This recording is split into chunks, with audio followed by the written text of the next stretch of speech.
for everybody.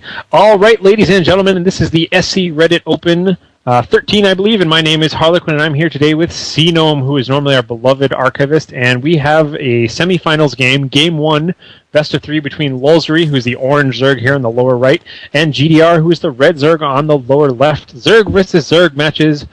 C-Gnome, how are you doing? What do you think about these players? What do you think about this matchup?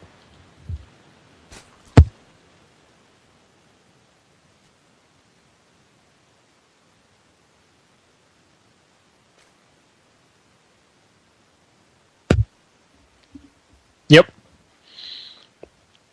Yeah, there's a couple of maps. I was really surprised when someone first said, yeah, Z versus Z is imbalanced on Scrap Station, for instance, and it turns out it is, because the creep doesn't extend all the way on one of the starting positions, so you can't just put spine crawlers on your ramp right off the bat for one player, but you can for the other player. But really, this is a pretty complicated map. It kind of reminds me of Incineration Zone in that you have this little sneaky backdoor that connects your two bases with the rocks between them, and but it doesn't have nearly as a short ground distance. So it's got the backdoor aspect of Incineration Zone, but otherwise it kind of has a Kulos Ravine kind of feel to the middle of the field. It's kind of an interesting map.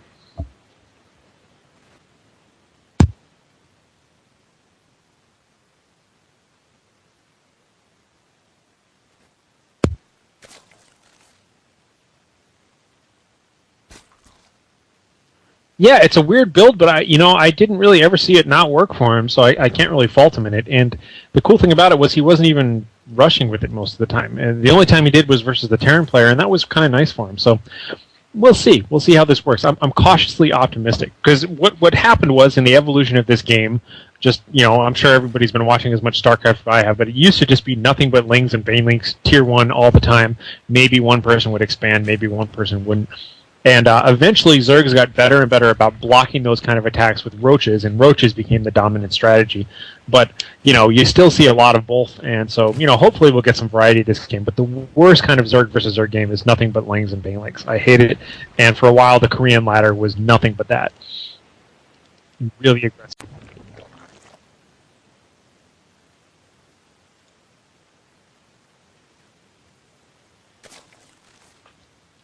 Yeah, that is a super fast Roach Warren. I mean, he got a 9 pool, he got a Queen, and then a Roach Warren, and then gas. Like, very strange build order there. Tiny bit of lag here for Copper. Is that me? Yes, sir. My client crashed. No! Oh, well. Our beloved organizer, Copper, may not be able to see this. All right. But thankfully, we didn't have to wait for the full time limit on that one. So, sorry, Copper. Sorry to see you go. And you know what? I totally missed that Lulzury is actually stealing GdR's second gas. I just assumed that GdR had 2 gas coming up there. But GdR has got the defensive spine crawler all the way in his mineral patch, expecting perhaps a attack. A little bit of lag here, but okay. Cautiously optimistic. Things seem to be still going.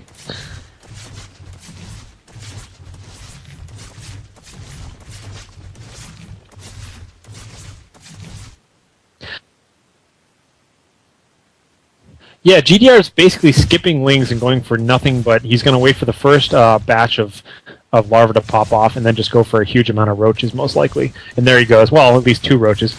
But, yeah, you're very vulnerable to early Lings if you do that, and so I think he was just aware of that and decided he would just get an early spine crawler just to kind of defend. But frankly, there's really none of that going on because Lulzury is fast expanding, or at least medium speed expanding, expanding after pool. And his own roach... No, please, continue.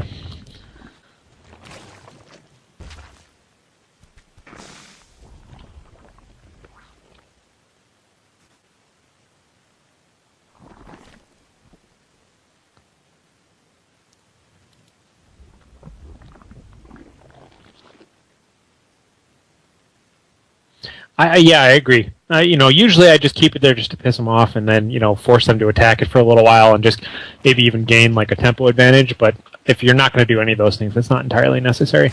But a lot of times, just because Zerg is so weak against air that the first to get mutas wins. And so the name of the game is who's going to stop making ground army first and try to get air, and can they get killed during that window with ground army? Or are they going to just win it all with air? Who knows? But we do see a second gas going up for Lulzury, which would sort of indicate that, although everybody's got 2 gas up right now, so who knows. But definitely got a big Roach and Baneling army going on for GDR. Meanwhile, we have Roaches for Lulzury, so we'll have to see where this goes.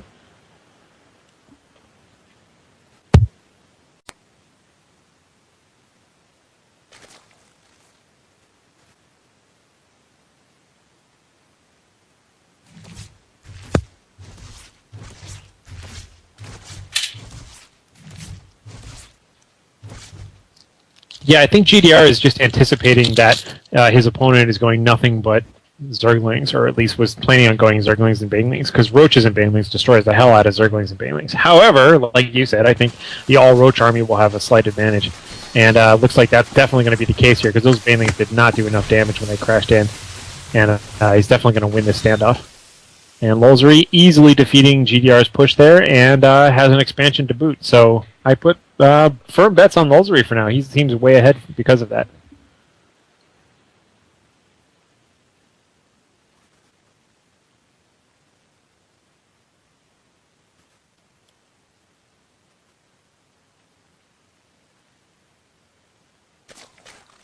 I could have been, or maybe he just finished getting that transfer up there. I'm not actually sure. Got a little bit of scouting going on here. But yeah, that's about it. GDR stopping getting gas on one whole mine, actually, and just going right to tier 2, so that's kind of interesting. And like you said, yeah, you don't actually need that much gas, and Lulzury did the same exact thing. He's now only mining out of 1 gas, which seems to indicate a Roach-heavy build for both players, because you can easily fund an army of Roaches out of just a single gas for quite a while.